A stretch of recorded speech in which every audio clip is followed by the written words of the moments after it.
Buenos días. Que muy buenos días. Buenos días. ¿A cuánto les gusta saludar? A mí me encanta saludar. Bueno, el día 16 de mayo, es un jueves, daremos inicio al segundo trimestre de escuela bíblica.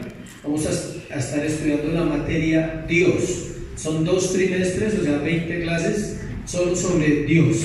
Y pues no vamos a alcanzar a conocerlo, ¿no? Solamente es estudiar. Se llama la teología propia. Si alguien quiere saber, se llama así, la teología propia, la teología que estudia a Dios. Hay mucho que enseñar sobre ese tema, pero esperemos que podamos abarcar este año esos dos niveles. Son 10 clases, volvemos a descansar unos días y terminamos con otras 10 clases los jueves. Ya las inscripciones están abiertas con Patricia Cruz. Entonces, para que por favor los que van a continuar se inscriban. Y la tarea que se dejó, pues quedamos que la mandaban al correo. De este martes, el 8 es el último plazo. De este martes que viene, en 8 días, para que puedan mandar esa tarea. ¿Cómo les fue en Semana Santa? ¿Bien? Bien. ¿Sí fueron santos o no? Semana Santa. Una señora me preguntaba ayer salí por ahí a pagar un recibo por acá cerca y me encontré una señora, entonces ella me preguntaba que ¿por qué nosotros no hacíamos reunión en Semana Santa? Nosotros como iglesia. Ella conoce la iglesia y sabe que estamos acá. Entonces le dije, porque la Biblia no dice que esa semana fuera diferente. Es una semana donde todo lo que usted ve en las películas es cierto, pues a su manera, y sí sucedió lo que se celebra en este tiempo, pero la Biblia no la establece como una celebración. Por ejemplo, hago un paréntesis en esto porque sé que estamos en esa época, antes de empezar. Hay un libro que se llama 6 horas de un viernes de Max Lucado. Él dice, él empieza la historia más o menos así, dice, es un viernes, son las 9 de la mañana en Jerusalén. Te invito a pasear por las calles empolvadas de una ciudad común y corriente en el oriente. Dice, a las 9 de la mañana una mamá está alistando el desayuno para su hijo. A las 9 de la mañana un comerciante está abriendo su negocio para vender. A las 9 de la mañana algunos están ingresando a su trabajo y a las 9 de la mañana alguna mujer estará lavando la ropa porque al otro día es día de reposo y no se puede hacer nada. Dice, y al otro lado de la ciudad muere el Salvador del mundo. Para ellos fue un día normal. Los quehaceres seguían. Fue muy poquita gente la que subió al Calvario a ver el sacrificio. ¿Por qué? Porque todos los años, escuche, todos los años se sacrificaban personas crucificados en esa época. Era normal. Es como usted ver una procesión hoy en día, es normal. Así era para ellos, para esa cultura. Por eso no celebramos la Semana Santa como cristianos, porque la Biblia dice que todos los días son ¿qué? Santos, porque servimos a un Dios santo. Y el apóstol Pedro dice lo que dice en Levítico: vosotros pues sed santos como vuestro Padre que está en los cielos es santo. Mire bien el versículo, porque no dice que seamos como Dios, no dice sed santos como Él es santo, no como la santidad de Dios, porque nunca llegaremos allá, pero sí procurar vivir una vida de integridad cumpliendo los principios de la palabra. Lo demás es religión, y la religión es diferente a la relación. La religión es la forma como el hombre ha tratado de acercarse a Dios los últimos 6.000 años, a través de miles y miles de religiones. Y la relación es la forma como Cristo decidió acercarse un día al hombre a través de la cruz del Calvario y hacer una relación con Él que consiste en orar y leer la Biblia. Eso es la sencillez del cristianismo. ¿Una qué? Relación con Cristo. Por si de pronto esta semana vio muchas películas o escuchó muchas cosas, le resumo de qué se trata la vida cristiana. Una relación con Cristo. ¿Basada en qué? En su Biblia y en la oración, que es la expresión del corazón del hombre hacia Dios. En la oración es la expresión mía, mi necesidad, mis sentimientos, mis angustias, mis batallas las pongo delante de Dios en oración, pero cuando uso la palabra para orar, entonces me comunico mejor con Dios. ¿Cuántos han ido al extranjero? A otro país donde no se habla español, ¿no? Y usted llega allá y gringo, o sea, no sabe nada, y si no sabe inglés, pues grave, ¿sí? ¿Qué tiene que hacer? Tratar de comunicarse con lo poquito que sepa. Yes, wow, algo así, algo sencillo, no sabe más, no sabe, le toca decir eso, no sabe más. Así es con Dios. Si no conoces la Biblia, es difícil comunicarte con el Señor. Él recibe oraciones, sí, por misericordia, claro. No estoy diciendo que no. Él las recibe por misericordia, porque conoce el corazón de las personas que nunca han leído la Escritura y nunca han buscado a Dios de corazón. Pero es diferente cuando tú dices, me gustaría conocerlo, me gustaría que Él me escuchara más fácil. Es sencillo, háblale en su idioma. ¿Y cuál es el idioma de Dios? La Escritura. Amén. Entonces vamos al libro de Marcos capítulo 9, versículo 30 al 41 es el pasaje de hoy. Ahí vamos avanzando con el libro de Marcos. Terminamos este año, gracias a Dios, por ahí en noviembre. Estamos terminando ese libro tan espectacular. Marcos capítulo 9, versículo 30 al 41. ¿Cuántos ya lo tienen? Amén. Habiendo salido de allí, caminaron por Galilea y no quería que nadie lo supiese, porque enseñaba a sus discípulos y les decía: el Hijo del Hombre será entregado en manos de hombres y le matarán, pero después de muerto resucitará al tercer día. Pero ellos no entendían esta palabra y tenían miedo de preguntarle. Y llegó a Capernaum y cuando estuvo en casa les preguntó: ¿qué disputáis entre vosotros en el camino? Mas ellos callaron, porque en el camino habían disputado entre sí quién había de ser el mayor. Entonces él se sentó y llamó a los 12 y les dijo: si alguno quiere ser el primero, será el postrero de todos y el servidor de todos. Y tomó un niño y lo puso en medio de ellos, y tomándole en sus brazos le dijo: el que reciba en mi nombre a un niño como este, me recibe a mí, y el que a mí me recibe, no me recibe a mí, sino al que me envió. Juan le respondió diciendo: Maestro, hemos visto a uno que en tu nombre echaba fuera demonios, pero él no nos sigue y se lo prohibimos porque no nos seguía. Pero Jesús le dijo: no se lo prohibáis, porque ninguno hay que haga milagro en mi nombre que luego pueda decir mal de mí. Porque el que no es contra nosotros, por nosotros es. Y cualquiera que os diere un vaso de agua en mi nombre, porque sois de Cristo, de cierto os digo que no perderá su recompensa. Padre, te damos gracias, Señor, por tu palabra. Gracias por tu bondad en este domingo, Señor. Gracias porque tú nos enseñas todas las cosas que necesitamos para esta vida, Dios. Pero sobre todo, gracias por morir por nosotros, Señor. Gracias por darnos el privilegio de escuchar tu verdad, de escuchar tu palabra hoy en esta iglesia, en estos tiempos, Dios. Hoy bendecimos tu nombre, en Cristo Jesús. Amén y amén. La humildad comienza por el servicio, se llama la enseñanza de hoy. La humildad comienza por el servicio. Como hemos visto durante los sermones anteriores, para los que nos acompañan hoy les damos la bienvenida. Los que no han venido a esta iglesia, es una iglesia que está basada exclusivamente en la Biblia. Predicamos la Biblia texto a texto, en orden el libro que tomamos.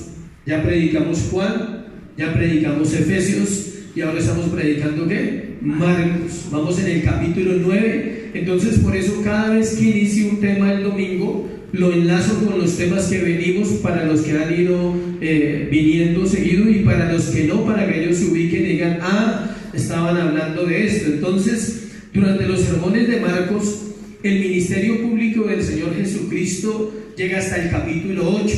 Usted lee los primeros 8 capítulos de Marcos y hasta ahí llega el ministerio público de él. En el capítulo 9 y capítulo 10, nos enseña lecciones que el Señor le dio a sus discípulos.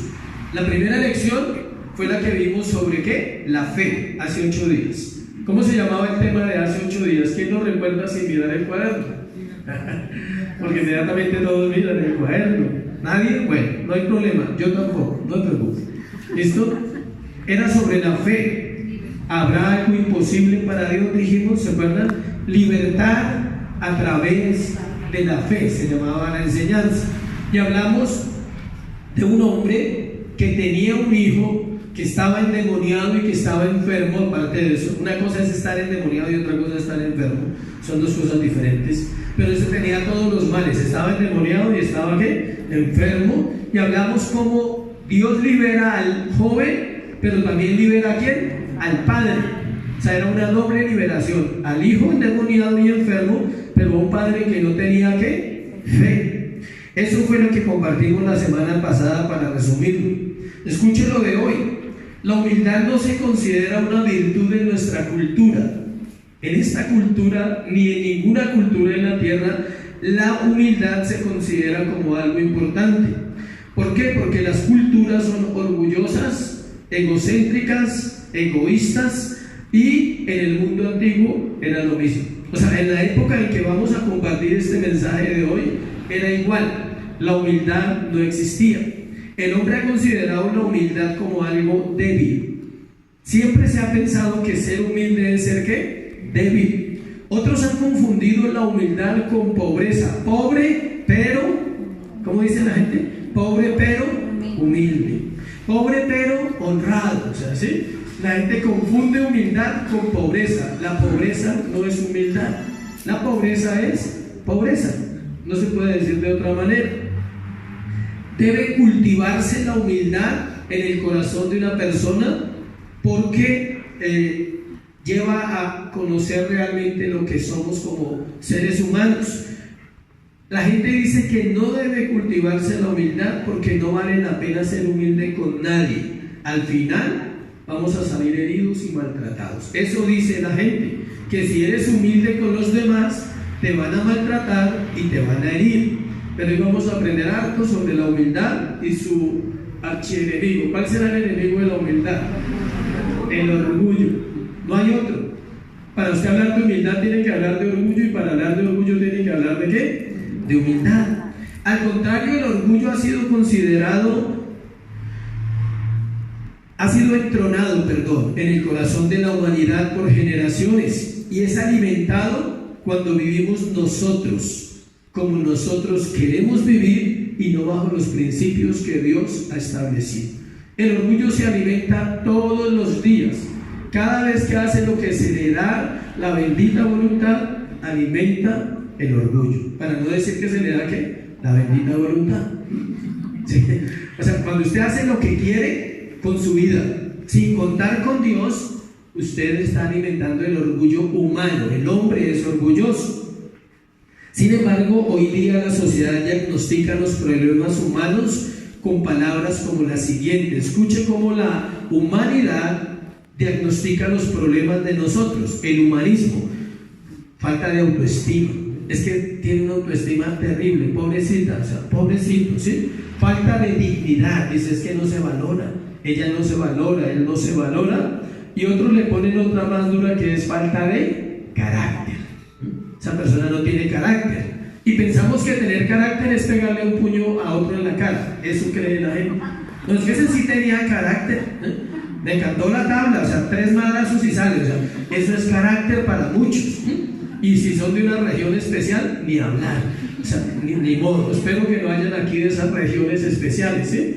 Decía alguien donde se pintan las uñas con martillo. O sea, es difícil pensar que eso es ¿qué? Carácter. ¿Es falta de qué? Carácter. Perder el control en una discusión no es carácter, es falta de carácter. Y tiene que ver con esto que vamos a compartir hoy. No nos gusta servirle a los demás. Diagnosticar los problemas de la humanidad con diagnósticos humanos llevará al hombre a sumergirse más en el orgullo. Mientras no encontremos la verdadera fuente del problema o la raíz de aquello que está destruyendo nuestro corazón, destruyendo nuestras relaciones, nuestras familias y nuestra sociedad, vamos a seguir igual, más subidos, más orgullosos. Sobre todo cuando a las personas les va bien, entre comillas, es triste, porque se confían tanto de sus fuerzas. El profeta Jeremías dice que se confiaron en sus caballos y en sus jinetes, y en otra parte dice que se confiaron tanto en la fuerza del hombre, dicen los profetas, que Dios tuvo que traer un trato tremendo para Israel, llevando los cautivos a Babilonia, para que ellos allí pidieran misericordia y dijeran: Dios, no dependemos de nadie, sino absolutamente ¿de quién? De ti. Inflar el orgullo a través de la autoestima es algo de la psicología. Escuche, esto contamina el corazón y produce resultados destructivos para el hombre. Inflar la autoestima: tú puedes, tú eres capaz, todo eso es psicología. No somos capaces de dejar de pecar, por ejemplo. Todos aquí somos pecadores. Es una noticia triste, pero al mismo tiempo buena. Cuando la tomas bien, dices: soy un pecador y necesito a ¿quién? A Cristo. Contaba un hombre en una iglesia bien bíblica, decía que él un día salió mal del mensaje. Y esa es la intención de un mensaje cristiano, ¿sí sabías? No es que salgas feliz, es que salgas pensativo y digas: ¿qué estoy haciendo con mi vida? ¿En qué estoy gastando mis años? ¿Estoy influenciado por el mundo, por los principios humanistas, o estoy influenciado realmente por los principios de Dios? Y el pastor se acercó y le preguntó: ¿cómo le fue en la reunión? Dijo: mal, terrible, o sea, voy chocado, o sea, no sé qué hacer con todo lo que escuché. Y dijo: ¿y qué piensa hacer? Dijo: pues volverme a Cristo. Dijo: no tengo otra alternativa. Esa es la idea, que el mensaje te lleve a volver ¿a quién? A Cristo. La psicología contamina el corazón y produce resultados destructivos. Antes de entrar en el pasaje de hoy, como siempre, hagamos un poquito de fundamento bíblico. Proverbios 11:2. Miremos lo que dice la Biblia acerca de la soberbia y del orgullo. Proverbios 11:2. Estos temas son difíciles para uno, porque uno tiene que mirar los textos y decir: Señor, ayúdame, ¿sí? Proverbios 11:2. Cuando viene la soberbia, viene también la deshonra, mas con los humildes está ¿qué? La sabiduría. Cuando viene la soberbia, viene ¿qué? La deshonra. La cultura enseña diferente. No se deje de nadie. O sea, uno no se puede dejar de nadie. Desde pequeños nos enseñan que no nos dejemos ¿de quién? De nadie. Que en el colegio, si te dan un puño, péguele dos, ¿sí? O lleven el hermano mayor, algo así. O sea, haga algo, pero no se la deje ¿qué? Montar. Pero después de la soberbia viene ¿qué? La deshonra. Dice Proverbios 29:3. Si alguien quiere aprender o necesitamos aprender sabiduría, el libro de los Proverbios es espectacular. Proverbios 29, versículo 23. La soberbia del hombre le abate, pero al humilde de espíritu, ¿qué dice ahí? Sustenta la honra. Toda persona que sea humilde será honrado, y toda persona que sea orgullosa será abatido y será quebrantado. 28:25. Proverbios, estoy en Proverbios 28:25. El altivo de ánimo suscita contiendas, mas el que confía en Jehová prosperará. Hay gente que es tan conflictiva que uno no quiere encontrárselo. ¿Sí? Hay gente que va por un andén y usted lo ve y dice: uy, no, yo me paso para el otro. Y no es que le caiga mal, es que es conflicto, es que siempre tiene algo que va a traer problemas. Marcos capítulo 7, versículo 20 al 22. Marcos, donde estamos cerca al libro que vamos a trabajar hoy, al empezar, 7, 20, 22. Miren lo que dice: pero decía Jesús que lo que del hombre sale, eso contamina al hombre, porque de dentro del corazón de los hombres salen los malos pensamientos, los adulterios, las fornicaciones, los homicidios, los hurtos, las avaricias, las maldades, el engaño, la lascivia, la envidia, la maledicencia, la ¿qué? Soberbia y la insensatez. Todas estas maldades de dentro salen y contaminan al hombre. Vivimos echándole la culpa a la sociedad, al gobierno, a la guerrilla, a todo lo que vivimos diariamente de la situación de nuestro corazón. Pero la Biblia dice que esta es la descripción del corazón humano, de ahí sale todo. Si tú ves una crisis social en cuanto a pérdida de valores, ¿ha salido de dónde? Del corazón de los hombres. No ha salido de las leyes ni de los políticos, no. La misma sociedad ha corrompido las generaciones. ¿Por qué? Porque no temen a Dios, porque no buscan a Dios, porque vivimos bajo nuestros propios conceptos. Pero sobre todo, lo más triste que produce el orgullo es el juicio de Dios. Eso es lo más duro que va a pasar con los orgullosos. Salmo 31, 23. Salmo 31, 23. Vamos a mirar varios salmos. 31, 23 dice: amad a Jehová todos vosotros sus santos, a los fieles guarda el Señor y paga abundantemente al que procede con soberbia. ¿Paga cómo? Abundantemente. ¿Qué paga? Juicio. Salmo 94, 2. Un tour bíblico mientras entramos. Salmo 94, 2. Engrandécete, oh juez de la tierra. ¿Da el pago a quién? A los soberbios. Proverbios 16, 5. Los pongo seguidos para que le quede más fácil a usted y a mí buscarlos. Proverbios 16, 5. Dice: abominación es a Jehová todo altivo de corazón, ciertamente no quedará impune. Y tengo muchos más, pero no se los voy a compartir. Son muchos citas bíblicas donde habla de la soberbia, que Dios tratará la soberbia del corazón humano. Cerremos hasta ahí sobre la soberbia para entrar en el tema de hoy. Se podría decir que la soberbia más grande del ser humano es vivir separado de Dios. Ahí se resume eso, no más. No es que usted mire hacia los demás por encima, y no es que usted camine mejor que otros, eso no es soberbia. A veces la gente confunde la soberbia con un problema de la persona que es así, porque no es que usted mire a los otros así, no. La soberbia que la Biblia describe es no tomar en cuenta a quién, a Dios. Romanos 1 dice: por cuanto no tomaron en cuenta a Dios, Dios los entregó a una mente ¿qué? Reprobada, a una mente que no entiende los asuntos de esta vida, y por eso batallamos totalmente. Terminemos esa parte con Miqueas capítulo 6 versículo 8. Miqueas está un poquito antes de la hoja blanca de su Biblia, que está en la mitad de los dos testamentos, para que no se pierda de pronto. Miqueas, Oseas, Joel, Amós, Abdías, Jonás y Miqueas. Capítulo 6, versículo 8. Ahí dice lo contrario, lo que nos pide Dios. Miren lo que dice: oh hombre, Él te ha declarado lo que es bueno, o sea, Dios. ¿Y qué pide Dios de ti? Miren lo que pide Dios de toda persona: solamente hacer justicia, amar misericordia y humillarte ante tu Dios. Eso es lo único que Él pide. Procure ser justo. No somos justos, pero podemos ser justos porque Dios está en nuestra vida.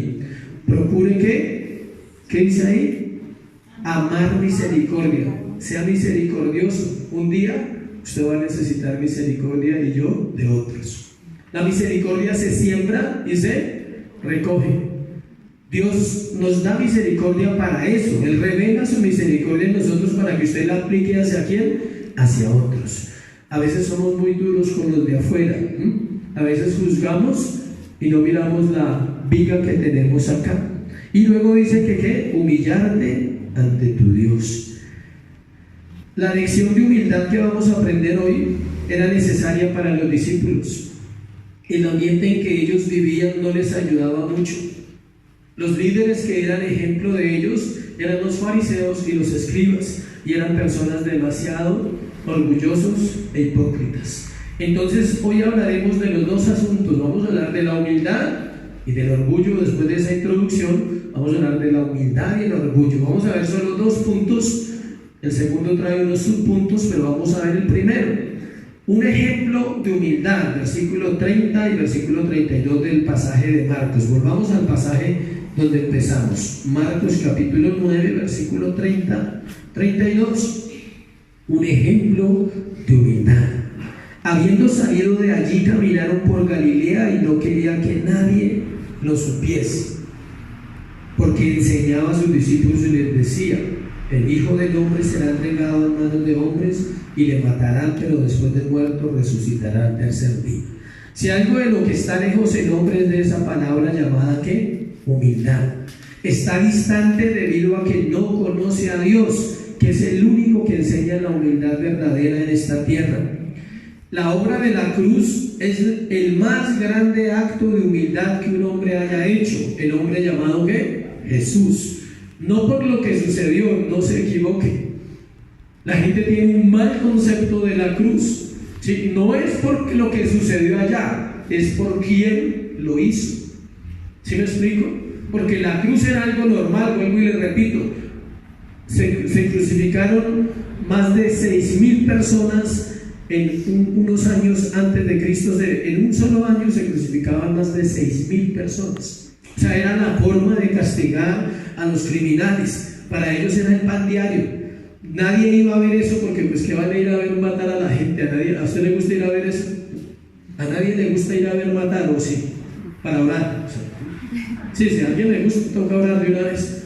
O sea, a nadie le gusta ni ver morir ni ver matar. Israel era un pueblo normal, a ellos no les gustaba ir a la montaña. Uy, van a matar a 3, vamos a mirar. O sea, no, era normal, ellos tenían cosas que hacer y no estaban en la montaña pendientes. Hoy es viernes, hoy matan más. O sea, no. Como los fines de semana en Bogotá, muere más gente, pues estoy diciendo mentiras. ¿Sí ven? Ya no crucifican, matan. Los gobiernos crucificaban, ahora nos matamos unos a otros. Las cosas han cambiado un poquito. La obra de la cruz representa la humildad de Cristo. Es Dios tomando el lugar de los pecadores para darnos la oportunidad de vivir en esta tierra agradándole a Él y conociéndole a Él. Si no hubiese sido así, no tendríamos esperanza, escuche, y nadie, absolutamente nadie, podría conocer de Dios. Él se describe a sí mismo como manso y humilde de corazón. Mateo 11, 28 y 29. Venid a mí, todos los que estéis trabajados y cargados, que yo os haré ¿qué? Descansar. Pero luego dice, 29, aprended de mí, que soy manso y humilde de corazón, y llevad ¿qué? Mi yugo, que es suave y ligera mi carga. Es de llevar. Los estudiosos dicen que el yugo que Jesús llevaba era suave y ligero. ¿Cuál era el yugo? La presencia del Padre. Suave.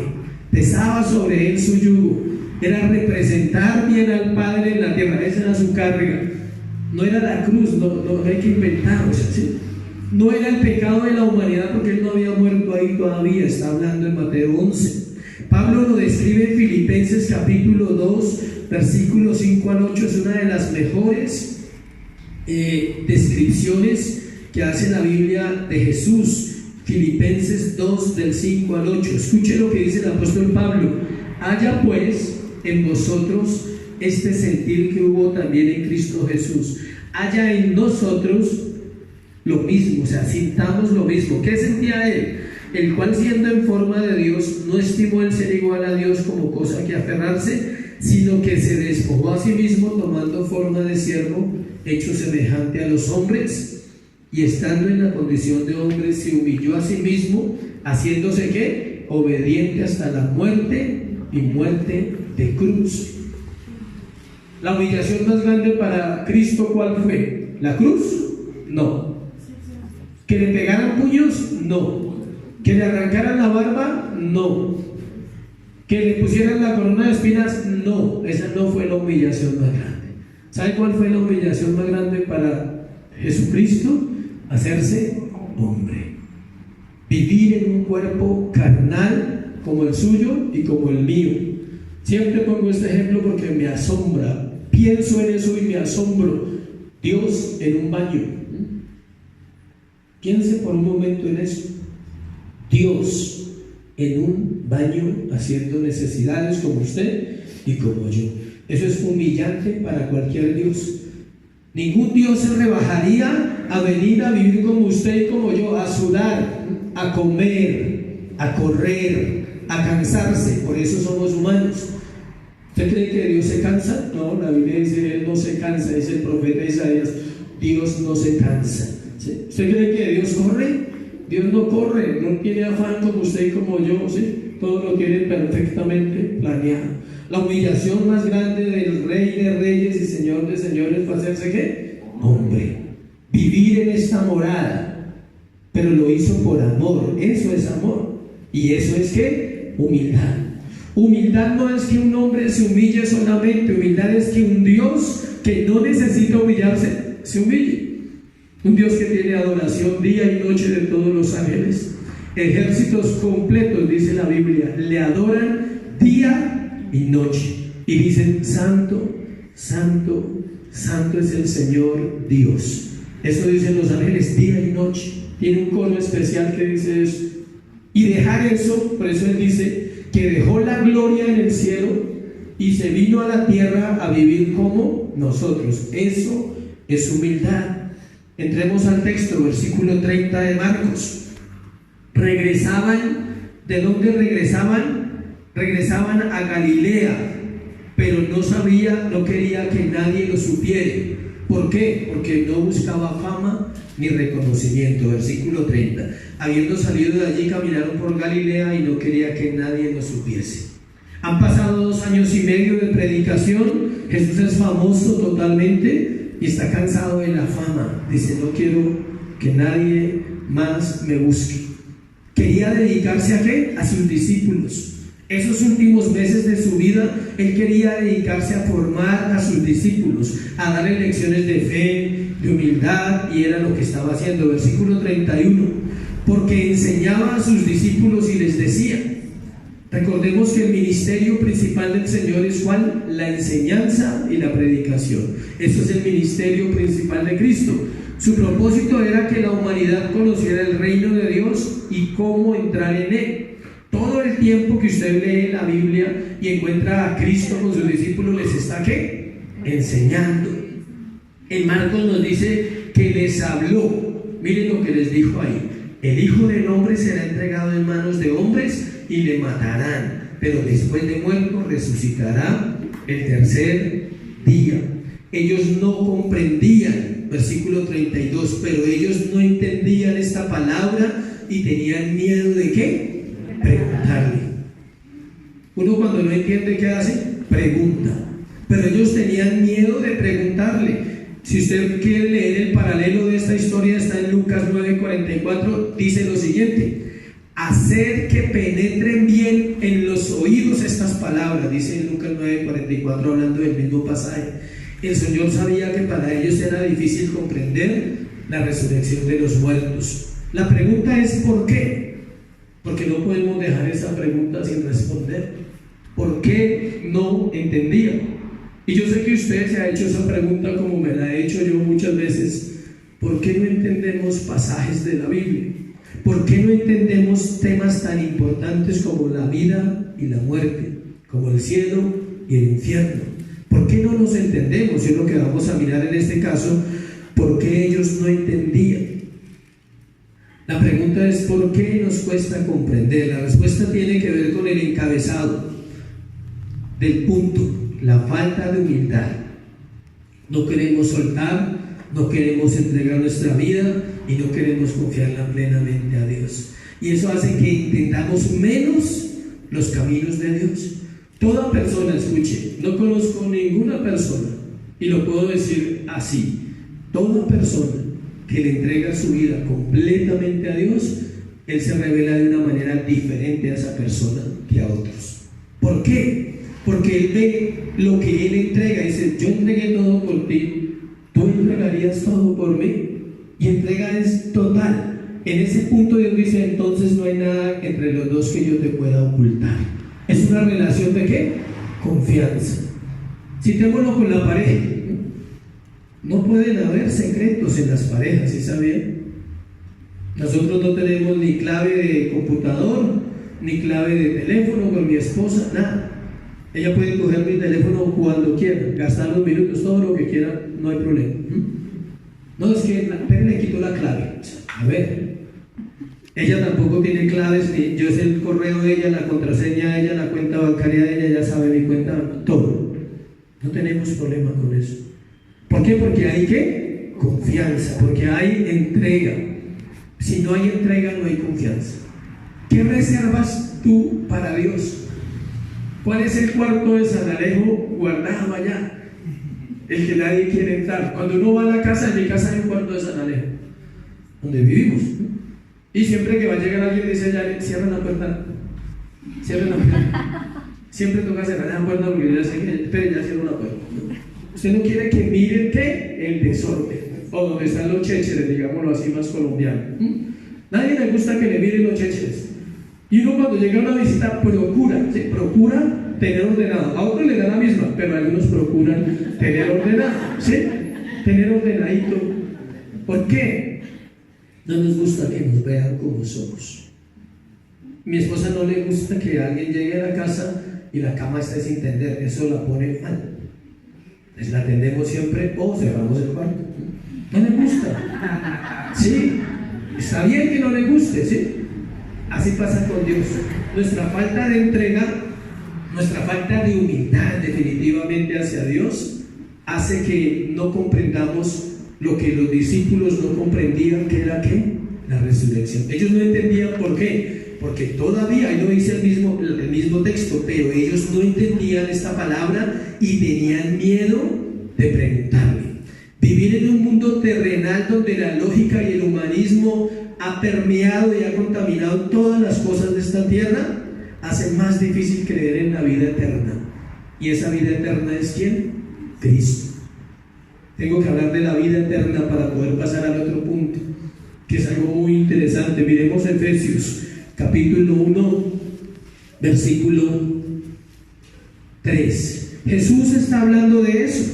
Él les dice, yo voy a morir y voy a resucitar. Y en Juan 17:3 dice, esta es la vida eterna, que te conozcan a ti, el único Dios verdadero, y a Jesucristo, a quien has enviado. O sea, ¿cuál es la esencia del cristianismo? Conocer a Cristo. Si lo conocemos, conocemos la vida eterna. Esto me impactó mucho porque la verdad, estoy estudiando, y donde estamos estudiando ha sido muy, muy gratificante para mi vida poder ser edificado. Y me gusta compartirle a la iglesia las cosas que aprendo frescas, porque sé que edifican su corazón. Efesios capítulo 1, versículo 3, para entender la vida eterna, póngale atención. Bendito sea el Dios y Padre de nuestro Señor Jesucristo, que nos bendijo con carro, casa y beca, que nos bendijo con toda bendición espiritual en los lugares celestiales en Cristo. La eternidad, escuche, para que se ubique y yo me ubique, es ahora. Para nosotros, los humanos, la eternidad la podemos definir en pasada, presente y futura. Para Dios no. Para Dios no hay pasado y no hay ¿qué? Futuro, porque Él es Dios, porque Él es presente. La eternidad es ahora. No se puede esperar a morir, escuche. No espere a que se muera para pensar que va a ir a una vida eterna. Ya somos ¿qué? Eternos. ¿Tiene dudas de que somos eternos? Lea Eclesiastés 3:11 para que nunca lo olvide, que ahí dice que somos eternos, que Dios nos creó con eternidad. Ese versículo ha sido espectacular para defender la eternidad de los hombres. Eclesiastés 3:11, miren lo que dice: todo lo hizo hermoso en su tiempo y ha puesto eternidad ¿dónde? En el corazón de ellos, sin que alcance el hombre a entender la obra que ha hecho Dios desde el principio hasta el fin. ¿Somos eternos o no somos eternos? Dios puso eternidad en el corazón de los hombres. Pero escuche, mirando el contexto de este pasaje, que es Eclesiastés 3, tiene un título arriba que dice: todo tiene su tiempo. Somos eternos, pero todo tiene su tiempo para comprender. entenderlo, porque está dentro de ese contexto. Cuando uno llega a la iglesia no comprende que es eterno, no se imagina la bendición que es eso. Y mire lo que dice acá, refiriéndose a que todo tiene su tiempo, aún el tiempo de entender esa verdad de Dios, que el hombre es ¿qué? Eterno. Efesios, miremos dónde estamos, capítulo 1, versículo 3. ¿Por qué le comparto esto? Porque ha habido mucha controversia en cuanto al término bendición, y en cuanto al término eternidad, y en cuanto al término que vamos a mirar acá.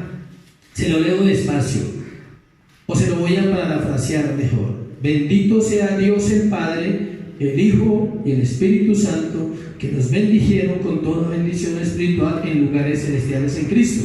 Para entender el versículo 3 tiene que leer el versículo 4, contexto bíblico, o si no usted va a malinterpretar. Por eso todo el mundo malinterpreta el versículo 3 y se habla de bendiciones y bendiciones y bendiciones y no sabe qué es. Versículo 4, según nos escogió en él, ¿cuándo? Antes de la fundación del mundo, dice, para que fuésemos santos y sin mancha delante de él.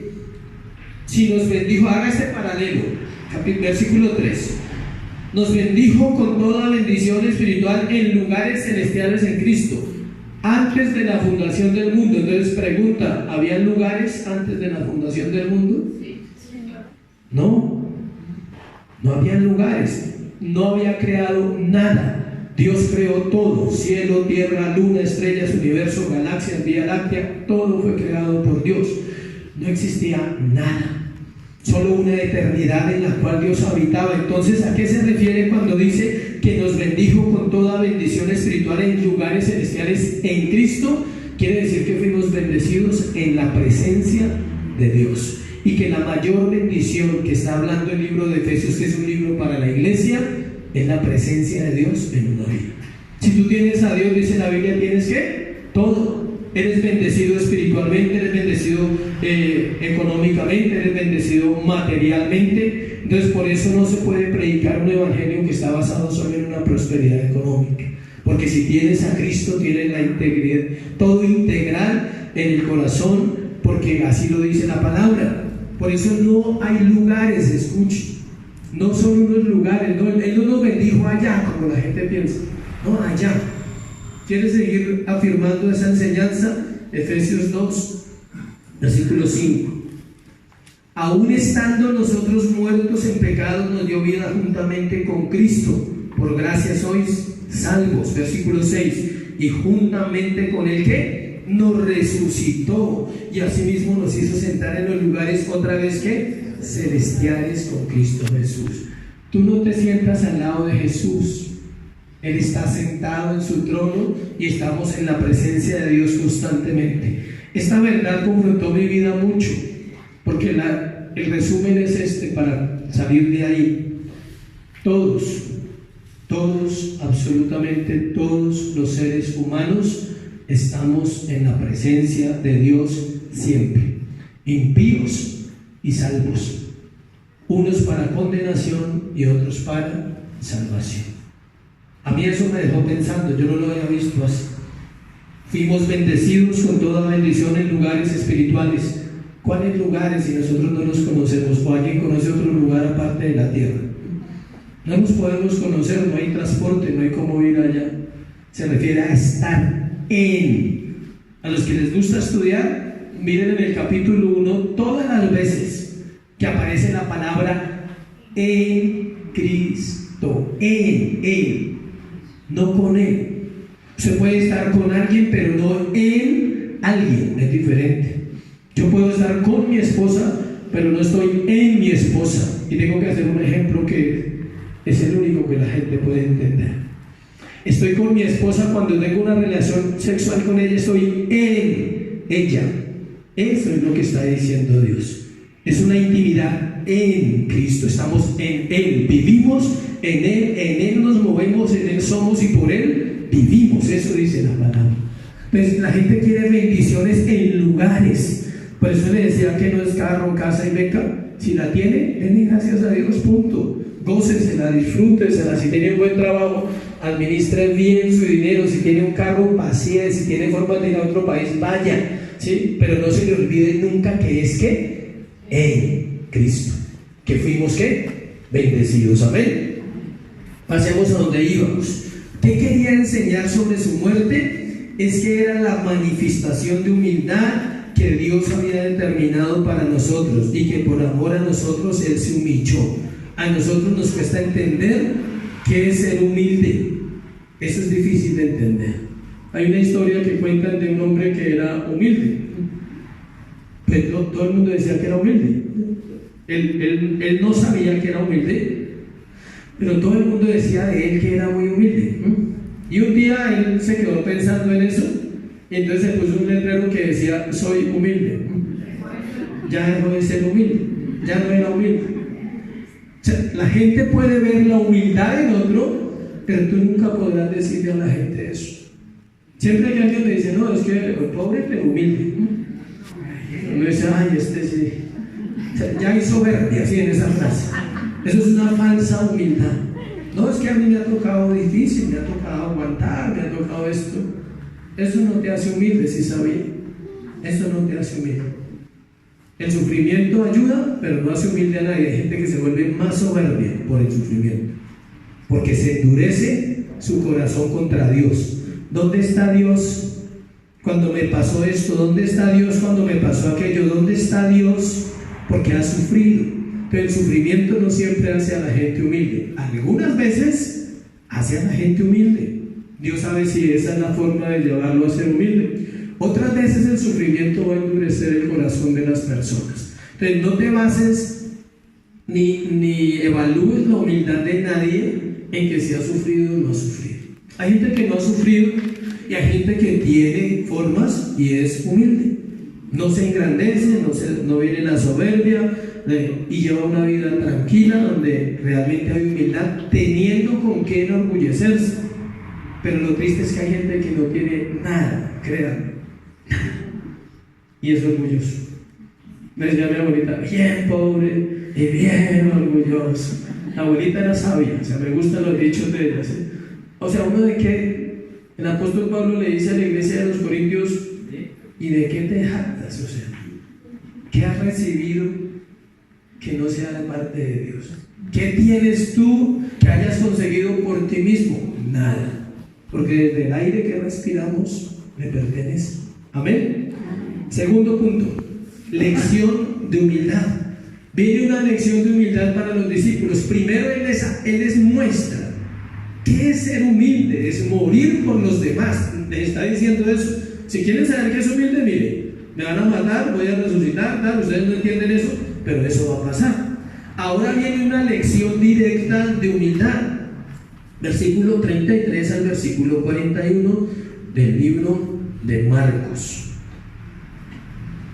Marcos 33 dice: y llegó a Capernaum, y cuando estuvo en casa les preguntó: ¿qué disputabais entre vosotros en el camino? Vamos a verlo verso a verso. Cuando llegaron a Capernaum, después de la caminata, habían caminado harto, en el versículo 33 el Señor les pregunta que qué estaban hablando durante el camino. ¿Cuántos han caminado en grupo? 10, 12, 15 personas. ¿Se ha visto que se hacen grupitos y temas aparte? No todo el mundo va hablando y uno va hablando así, todos van hablando y mirándose, ¿no?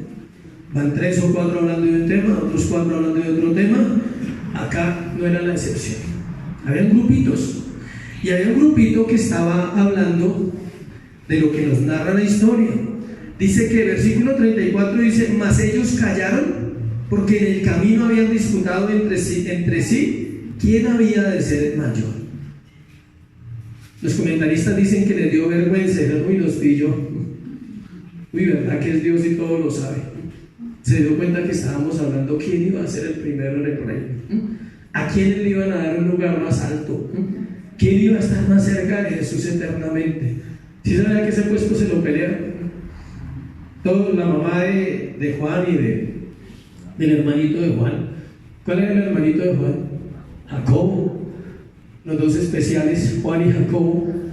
Esos eran especiales, no solo Pedro. Ahorita va a mirar porque siempre hay personas especiales. Y ellos eran los que estaban hablando de eso más que otros. Y en la última cena son tan tenaces que en la última cena todavía están hablando de lo mismo. Eso muestra el corazón de ellos. Ellos decían que la mamá dijo que si uno se sentaba a la derecha y que si el otro se sentaba a la izquierda.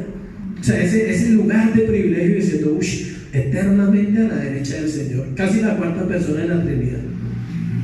O sea, ellos tenían un problema de orgullo, los discípulos. Y Dios les está tratando en cada lección un problema. Hace 8 días les trataba ¿qué? La fe. Ahora les está tratando su orgullo. Vamos a mirar 4 cosas en ese proceso de esa lección. El orgullo destruye la unidad. El Señor acababa de hablarles de la humillación que iba a vivir, pero ellos solo pensaban en ellos mismos. Cualquier coincidencia es solo casualidad. ¿Ven? Uno le habla a la iglesia, le dice a una persona, le está mostrando que los problemas que está viviendo en su vida tienen que ver con la desobediencia y el orgullo, y está pensando en sí mismo. Está pensando, no, pero yo voy a hacer tal cosa. No está tomando en cuenta. Él les acaba de hablar, le dice, voy a morir, me van a matar, me van a rechazar, voy a resucitar en 3 días, entiendan. Y ellos no, ellos están diciendo, pero ¿será que me toca a mí la derecha o a usted la izquierda? ¿Cómo es el asunto ahí? ¿Miti-miti? ¿Sí? O sea, toca hablar, o sea, tenemos que organizar eso, ¿sí? Imagínense todos preocupados diciendo, bueno, pero si muere y resucita, ¿será que sí hay una oportunidad para nosotros en ese reino que Él promete? ¿Nos irán a dar una nación a cada uno? Algo así. O sea, o nos toca gobernar el mundo después de que Él muera, nosotros vamos a gobernar las naciones. Y eran los temas de los discípulos. Ese tema es tan tenaz en la vida de ellos que no terminó ahí. Como le digo, en la última cena volvieron a tocar el mismo tema. La falta de humildad afecta a la unidad en la iglesia, en una familia, en una relación de pareja y en cualquier tipo de relación que el ser humano tenga. La falta de humildad afecta a esa relación. ¿Cómo nos cuesta ceder? Porque donde hay orgullo, escuche, no hay verdadero amor. El orgullo es el causal número 1, escuche, de los divorcios en el mundo entero. No es la infidelidad sexual, no es el maltrato, no, es el orgullo. Es el orgullo porque a tiempo no hablamos, a tiempo no cedemos, a tiempo no pedimos perdón y dejamos almacenar cosas, y cuando se totea vienen los problemas serios, porque la falta de humildad rompe la unidad en las relaciones. El orgullo es el principal autor de la destrucción de relaciones, y escuche, el orgullo es el principal factor de división de una iglesia. Líderes orgullosos que no se dejan enseñar, que ya no quieren aprender porque aprendieron 3 versículos y no se sujetan. Yo estoy sujeto a una enseñanza, para que ustedes sepan. Como pastor estoy sujeto a un seminario reformado latinoamericano donde me piden cuentas, donde tengo que presentar tareas, donde estoy estudiando y donde tengo que ser evaluado bimestralmente o trimestralmente. Donde un día van a venir aquí a visitar la iglesia más adelante como pastor. ¿Dónde queda su iglesia? Para saber qué es cierto, ¿sí? En tal lado. Entonces van a venir un día a visitarnos, ¿sí? Para conocer la iglesia como un organismo que representa a la iglesia cristiana en el mundo entero. Ese orgullo destruye los corazones, y Jesús quería evitarle a los discípulos chicharrones, como decimos nosotros. Él sabía que los discípulos serían los primeros predicadores del evangelio y deberían estar unidos, y donde hay orgullo no hay unidad. ¿Por qué las parejas disputan entre sí? Por el orgullo. Es muy difícil. Está bien, tú tienes la razón, no hay problema, vamos a hacerlo como tú dices. Se escucha lindo, ¿cierto? Hermoso, o sea, dirán las mujeres, soy tan chévere, sí, que siempre digan eso, ¿sí? Pero el problema es decirlo de corazón. Y lo mismo una mujer. A ambos nos cuesta ceder. Al hombre le cuesta ceder. ¿Qué hace el hombre cuando no quiere ceder? Se calla y se encierra en la cueva del silencio y pone cara de bravo antes. O sea, como que dice las cosas antes de salir a ver. Las de ladrón búfalo. O sea, la embarra y se pone bravo. Porque el hombre tiende a embarrarla, y para no resolver los asuntos entonces pone mala cara y no habla, y dura 3 días sin hablar. Y él quiere que las cosas se solucionen sin hablar. Y la mujer quiere hablar, y hablar, y hablar, y hablar, y hablar. Y uno no quiere que ella hable. ¿Sí ven cómo somos de diferentes? Y la mujer no cede tampoco en esperar, en ser paciente. Somos diferentes. Pablo le dijo a los corintios, 1 Corintios capítulo 3, versículo 3, miren lo que le dijo Pablo refiriéndose al orgullo dentro de la congregación. 1 Corintios capítulo 3, versículo 3. Porque aún sois carnales, pues habiendo entre vosotros celos, contiendas, disensiones, ¿no sois carnales y andáis como hombres? El apóstol Pablo tiene que amonestar a la iglesia y dice: hermanitos, escucho que hay mucha peleadera entre ustedes. Escucho que hay celos entre quién predica y quién no predica.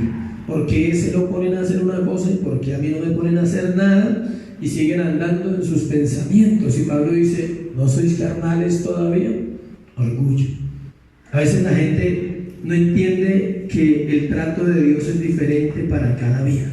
Hay gente que se molesta porque alguien falló y no se exhortó de la misma manera que a mí sí me exhortaron. Dice: sí, ve, hay preferencias, la rosca, ¿sí? A ese no le dicen nada y ahora sí se la están montando por llegar tarde cada rato. Eso es orgullo. Deje que Dios obre en cada uno. Yo siempre he pensado esto: si el hombre se equivoca en corregir a alguien de la iglesia, Dios no. Dios corregirá al que falló y al que se equivocó. Amén. Siempre corregirá, porque Él no va a dejar que las cosas sean así. 2 Corintios 12:20, otro. Note algo curioso. Vemos en 1 Corintios 3:3, al principio de la primera carta, que le dice eso. Pero tiene que decírselo en la segunda carta, y ya ha pasado un tiempo. 2 Corintios 12:20, miren lo que dice: pues me temo, dice Pablo, que cuando llegue no os halle tales como quiero. O sea, él dice: me temo que cuando yo llegue los encuentre igual que la última vez que fui, alegando por todo. Dice: y yo se hallado de vosotros cual no queréis. O sea, dice Pablo, y me toque tomar decisiones que a ustedes no les van a gustar, que haya entre vosotros ¿qué? Contiendas, envidias, iras, divisiones, maledicencias, murmuraciones, soberbias y desórdenes. Pablo le dice a la iglesia: me temo que cuando llegue las cosas no hayan cambiado mucho, entonces me tocará tomar decisiones, porque todavía siguen en la soberbia, en el orgullo. B, versículo 35. El orgullo echa a perder el honor. El orgullo echa a perder el honor, versículo 35. Entonces él se sentó y llamó a los 12 y les dijo: si alguno quiere ser el primero, será el postrero de todos y servidor de todos. Es irónico esto, escuche, que el orgullo echa a perder lo que la persona iba a ganar. Escuche bien, el orgullo hace que nosotros perdemos lo que íbamos a recibir si no fuéramos ¿qué? Orgullosos. Buscamos tener la razón y por creer que la tenemos, no cedemos, entonces perdemos lo que creíamos que teníamos. O sea, hay algo que Dios estableció dentro de los principios espirituales de la vida del hombre, porque está escrito que todo lo que el hombre sembrare, eso también que segará. Y cuando tú vas a recibir, tienes que haber sembrado, y si no has sembrado, pues no esperes recibir. Entonces, ¿por qué perdemos lo que Dios tiene para nosotros? Por orgullo, la honra. Hay gente que dice: a mí me gustaría predicar. Todo tiene su tiempo. Fórmese, prepárese, santifique su vida, busque a Dios, tenga una relación con Dios sin el interés de estar acá o de tocar un instrumento. Y en el momento en que Dios determina y mira su corazón, dice: viene la honra, dice: ahora vas a estar ahí. Sí, pero no es esa la motivación. Cuando yo llegué a la iglesia, yo pensé que iba a ser pastor a los 7 años. Se me metió en la cabeza esa idea. Yo dije: a los 7 años tengo que ser pastor. Casi pasaron el doble y un poquito más. ¿Por qué? Porque tenía Dios que tratar con mi vida muchas cosas como estas. El orgullo tiene dos facetas, escuche. Una es creerse más que los demás, esa es la más típica. Pero la otra es creerse menos que los demás, eso también es orgullo. ¿Sí sabe? Es un falso orgullo. Todo lo que sea falsa humildad es falso orgullo, porque ustedes, no, es que yo no sirvo para eso, no, yo no soy capaz, ¿no? Es orgullo también. Es otra forma de manifestar el orgullo. No se manifiesta solamente con, yo soy, a mí nadie le puede decir nada, usted no sabe quién soy yo. O sea, no se manifiesta solo así. Ese es el más visible. Pero hay otro tipo de orgullo que está escondido en el corazón del hombre, que es que pone una máscara de humildad falsa para no asumir retos, para no asumir compromisos, para no asumir cosas que necesita asumir, porque Dios le va a dar la capacidad. Amén. La persona, el honor, escuche, el honor y la honra están reservadas para los humildes. El orgullo caerá en su propia trampa. El orgulloso caerá en su propia trampa de lo que él aparentó, de lo que mostró hacia los demás, porque un día no lo puede sostener. Por eso es importante ser lo que somos. Usted puede sostener una fachada 1 año, 5 años, 10 años, pero un día no la puede sostener. Un día se manifestará lo que somos por dentro. Los esposos pueden engañar a una mujer 5, 10, 15 años, y hemos descubierto casos de infidelidad de toda una vida, de parejas de 20, 30 años de casados, cuando resulta que tiene otros 2 hijos más grandes que los que tenía con la primera, ¿no? Pero era don Señor, ¿no? Era el Señor juicioso del barrio, ¿no? El que no pelea con nadie, no toma, no fuma, no roba, no mata, es trabajador. Sí, pero en su vida había algo, porque construyó a través de ¿qué? Del orgullo. El hombre se dice a sí mismo, soy muy inteligente, o sea, 20 años y no me han pillado, qué bueno, ¿sabes? Cae en su propia trampa y viene la deshonra, y viene la caída, y viene el fracaso para él y para todos los que están a su alrededor. El orgullo espiritual era muy común en esta época. Los líderes eran re orgullosos, entonces todo el que aprendía de ellos era igual. Si alguno quiere ser el primero, será el postrero de todos y el servidor de todos, dijo Jesús. Si buscamos elogios de la gente y aprobación de los demás, eso vamos a recibir, pero perderemos la recompensa verdadera. Mateo capítulo 6, versículo 1. Miren lo que dice Mateo 6, 1. Guardaos de hacer vuestra justicia delante de los hombres para ser vistos de ellos. De otra manera, no tendrá recompensa a vuestro Padre que está en los cielos. Si usted quiere que la gente lo reconozca, amén. Hasta ahí llega. Eso va a ganar. No más. Dios dice, ya te pagué, ya te reconoció la gente, yo no lo puedo reconocer. Cuando uno le sirve al Señor, no vive de esas cosas. No depende si la gente le gusta o no le gusta su enseñanza, aprueba o no aprueba lo que se está diciendo. Mientras usted esté basado aquí, en este libro, tiene que predicar lo que Él diga. Y Dios se encargará de hacer la obra en los corazones. C. El orgullo rechaza la deidad. Versículo 36-37. La deidad, ahí entre paréntesis pusimos en la diapositiva la divinidad de Jesús, porque la gente no sabe qué es deidad. Deidad significa divinidad de Jesús. ¿Qué quiere decir eso? Para la gente Jesús es un buen hombre, un buen mártir, pero no es Dios. Para la iglesia cristiana Jesús es Dios. El Señor toma a un niño, versículo 36, y tomó a un niño y lo puso en medio de ellos, y tomándole en sus brazos les dijo. ¿Por qué toma a un niño? Es la pregunta. O sea, ¿por qué no les dice simplemente las palabras? Escuche esto, ¿por qué toma un niño? ¿Y por qué el mandato de Dios es hacernos como niños? En el mismo pasaje de Mateo, en el paralelo, dice que Dios les dijo, si no os hacéis como niños, no podéis entrar al reino de los cielos. Se lo resumo en una palabra colombiana, hay que dejar las mañas. Todas las mañas que aprendemos cuando crecemos, los pecados, los resabios, las herencias de los padres, todo eso tiene que morir cuando llega a Cristo y volver a ser como un ¿qué? Niño. ¿Por qué un niño? Miren lo que dice. Porque un niño no ha logrado nada. ¿Qué ha logrado un niño de 4 años? Nada.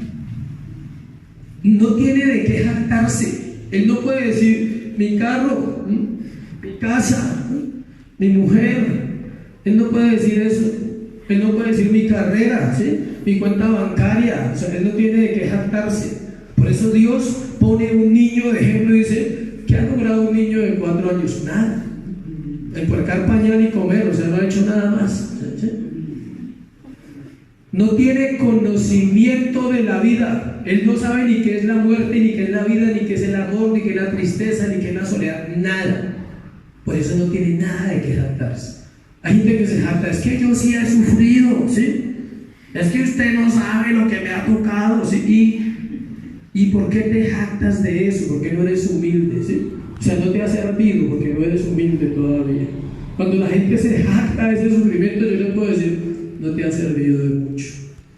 Uno no puede jactarse de eso. Tiene que glorificar a Dios. O sea, esa vida, esa dureza de vida que algunos han tenido, tiene que servir para glorificar a Dios, que diga, sí, viví eso, pero fue también porque fui, ¿qué? Necio. Yo viví lo que viví en mi juventud, ¿por qué? Por necio. Lo digo y no me avergüenzo de decirlo, ¿sí? Estuve en una cárcel, ¿por qué? Por rebelde, por no hacer caso a mis padres o a personas que me decían, ¿cuándo va a dejar de fumar esa vaina? Ya se imaginará qué. ¿Sí ve? O sea, a todos nos advierten y nos dicen las cosas correctas y las cosas incorrectas. Usted decide si hace caso o no. Y con los años no puede decir, es que a mí se me tocó difícil. Me tocó difícil porque usted fue ¿qué? Difícil. Nos ganamos los chicharrones. Entonces, un niño no tiene títulos. Todavía no ha trabajado. No, yo trabajé 20 años en tal empresa y un día me echaron. Entonces, ¿de qué te jactas? ¿De qué nos jactamos? Un niño no. Un niño no ha fracasado en el amor. Para decir, es que yo perdoné, sí. Me tocó perdonarlo, porque es que no lo he dicho. O sea, no tiene nada. El mejor ejemplo que el Señor puede tomar es coger un niño de la multitud, le dice, si alguno quiere ese perdón, dice, el que reciba en mi nombre a un niño como este, me recibe a mí, y el que me recibe a mí no me recibe a mí, sino al que me envió. Dice que el trato entre creyentes depende del grado de humildad que haya en el corazón, tanto del uno como del otro. Él está diciendo que el que recibe a un niño, ¿recibe a quién? A Cristo. El que recibe a Cristo como un niño, recibe también a quién? Al Padre. Paternidad. La iglesia necesita mucha paternidad. Muchos conocen a Cristo, no conocen al Padre y necesitan ser sanos en esa área de su vida. Vamos a terminar. Hay que cuidarse de esto, escuche, de palabras necias hacia los demás. Le doy un consejo, no use estas palabras hacia nadie porque son despectivas. Tonto, loco, bobo, pendejo. Son palabras que a veces hieren más que un madrazo. Sí, a la gente le duele más, eso es un tonto. Cuando la esposa le dice al marido, es que usted es un tonto. Eso es duro. Lo mismo el hombre hacia la mujer, no use palabras despectivas y menos en la iglesia. Es que ese es bien bobo, ¿sí? Le metieron ese chino, es que es bien bobo, ¿sí? En serio, uno usa esas palabras cuando ve casos donde la gente de pronto, pues, no reaccionó como yo quería, no reaccionó como yo pensaba que yo reaccionaría. Tú no eres él, ¿no? Hay que aprender a respetar. Y la Biblia dice que cualquiera que llame fatuo a su hermano es reo de juicio, y la palabra fatuo significa esto: tonto, bobo, dormido. Pues yo los molesto y le digo despertar, pero es molestando, ¿sí? No estoy diciendo que estén dormidos, es una forma de molestar. Versículo 38 al 40, último punto. El orgullo crea exclusividad. Al no comprender la lección que estaban recibiendo ellos, continuaron cometiendo errores. Así pasa, el orgullo no nos deja ver que estamos embarrándolo. Escuche esto, yo sé que a usted le ha pasado como a mí me pasó en algún momento. Vamos en el versículo 38. Casi siempre cuando nosotros estamos cometiendo errores, se lo digo por mí, no estoy poniendo su ejemplo sino el mío, no hacemos caso de los consejos. Y al último nos damos cuenta, esto, todo el mundo tenía razón. El único que no quería entender era yo. Así nos pasa. Que mire que esto que a esa persona no le conviene, es que yo la amo. Ya, se acabó el consejo. Mire que vas a sufrir. Si te metes en esa relación, vas a sufrir. 10 años después la relación se acabó y fueron 10 años de sufrimiento porque no quiso hacer caso. Así somos. ¿Qué operó ahí? El orgullo. Y más cuando somos cristianos, de no buscar un consejo a tiempo, de no buscar una ayuda, decir: Señor, ayúdame. O sea, yo oro por esto todos los días. Como predicador, como pastor, tengo que orar por eso todos los días. Digo: guárdame del orgullo. Quebranta mi vida las veces que sea necesario. O sea, llévame a entender que no puedo crecer en el orgullo, tengo que menguar, tengo que crecer en el conocimiento de Dios. Algo que hace el orgullo en los creyentes es llevarlo a pensar que su iglesia es la única en el mundo y que solo se van a salvar los que asisten allí. Hay que tener cuidado con eso. Se lo digo como pastor de esta iglesia: no somos únicos. No tenemos la verdad absoluta, estamos basados en la Biblia, no más. Muchas iglesias están diciendo eso. Los cristianos de esta iglesia se creen de clase 9 y los de allí son clase 7. ¿Hay clases sociales en las denominaciones? Sí. Hay lugares donde la gente va y todos tienen carro y todos tienen casa y todos tienen beca. Sí, pero este no es el Evangelio. En el Evangelio de Cristo todos somos iguales. ¿Quiere leerlo? Lea Santiago. Dice: cuando entre un pobre a la iglesia, dice, deja que se siente ahí, ¿sí? Y dale el trato que le darías a otro que es ¿qué? Rico. Y cuando entre un rico, no le ponga la silla adelante, que se siente donde quiera. O sea, no hay privilegios para nadie. El Evangelio de Cristo es sin acepción de personas. Si alguien tiene mucho dinero, amén, pero necesita salvación. Y si alguien no tiene nada de dinero, amén, pero necesita ¿qué? Salvación. Santiago lo dice. Cuando lo invitan a un lugar, por favor, no se siente en la primera silla para que no lo pongan en vergüenza y le digan que esa silla no era para usted. Así somos orgullosos. Yo soy pastor, entonces me tengo que sentar ahí. No es que yo soy el que toco en la iglesia, entonces me tengo que sentar ahí. No. Llega otro y le dice: oye, esa silla está ocupada. Y usted termina desmarrándola porque se para y dice: usted no sabe quién soy yo. Les termina peor, se queda más mal todavía. No, simplemente vivamos una vida para Dios. Es común en estos días pensar que hay clases de cristianos como las clases sociales, pero en el reino de Dios todos somos iguales. El Señor dijo que no había un hombre mayor que Juan. Lo dijo en el libro de Marcos, que de los nacidos de mujer no había un hombre mayor, pero dijo que el más pequeño de sus hijos es mayor que él. Cualquiera de nosotros tenemos un lugar en el corazón de Dios, como lo tuvo Pablo, como lo tuvo Pedro y como lo tuvo Juan.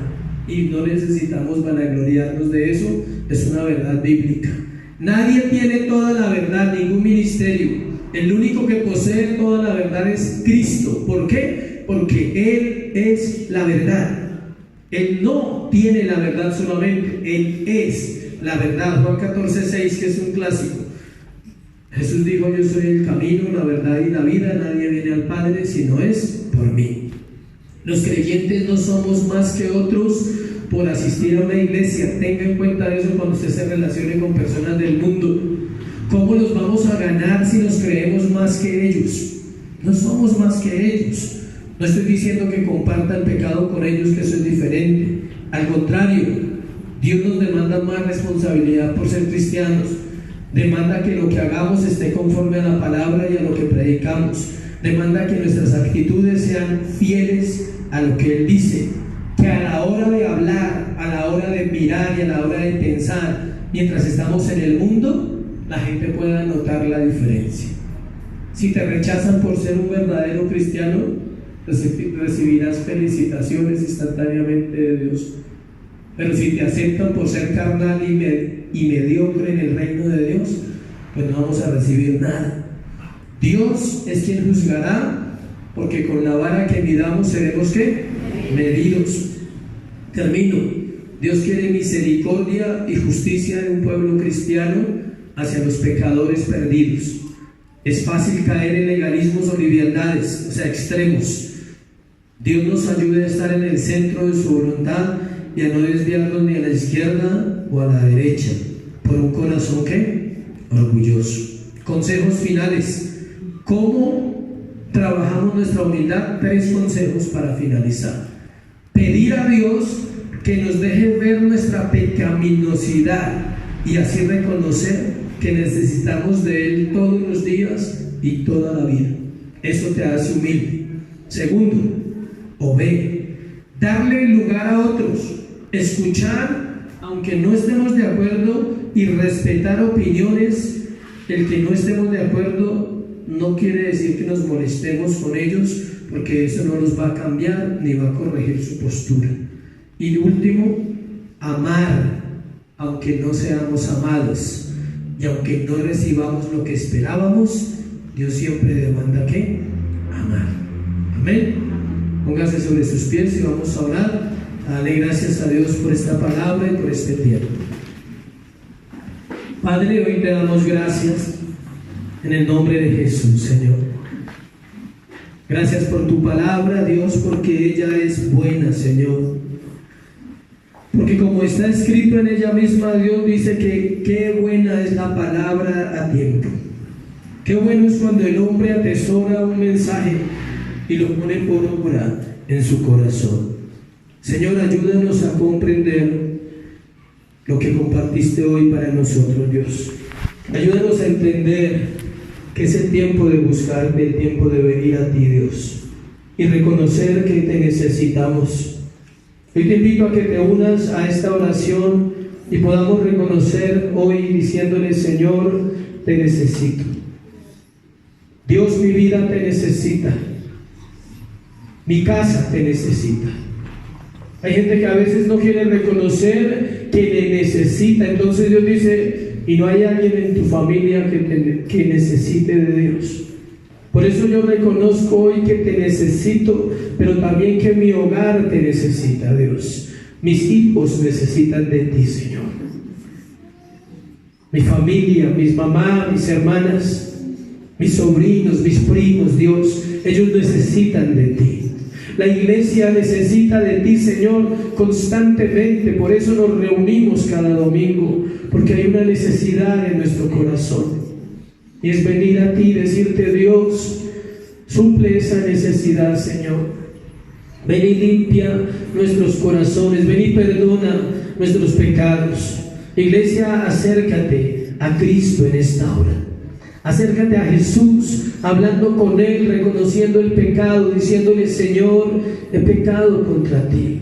Como el hijo pródigo dice que él corrió hacia el Padre y le dijo: Padre, he pecado contra el cielo y contra ti, ya no soy digno de ser llamado tu hijo. Pero el Padre corrió hacia él y le dijo, lo abrazó y lo besó, dice la palabra, y él fue perdonado y redimido. Señor, hoy limpia nuestro corazón. Perdónanos si ha habido orgullo, Dios, en nuestro corazón. De hecho, siempre lo hay. Por eso perdona el orgullo de tu iglesia. Perdona el orgullo del esposo con la esposa, Señor. De la esposa con su esposo. De los hijos con los padres. Perdona nuestro orgullo como sociedad, donde trabajamos, donde ayudamos a veces y otras veces no ayudamos a nadie, porque estamos pensando en nosotros mismos. Ayúdanos, Señor, a entender tus caminos que son limpios y puros, y enséñanos toda la verdad. Hoy te doy gracias, Dios, por este tiempo. Te doy gracias por esta palabra. Te doy gracias por cada vida. Oro por ellos, Señor. Que tú les fortalezcas esta semana, Dios. Que esta semana que viene sean fortalecidos en el poder del Espíritu Santo, Señor. En el poder de la palabra de Dios. Que sea revelada a sus corazones. Que sea sembrada, Dios, en buena tierra. Y que esa palabra produzca fruto al 30, al 60, al 100 por uno. Que la palabra no caiga en tierra árida, Señor, donde el diablo viene y roba la semilla. que un día no tengamos que decir si hubiera hecho caso a lo que escuché ese día. Solamente que Dios ponga en tu corazón lo que necesitas aplicar y es ser más humildes. Es decirle: Señor, enséñame a ayudar al prójimo, a servirle a los demás, a servir en mi casa, en mi familia, en aquellos que me necesitan y en aquellos que necesitan de ti, Señor. Hoy te doy gracias en el nombre de Jesús. Amén y amén. Dale un aplauso a Jesús. Dale gracias por ese aplauso.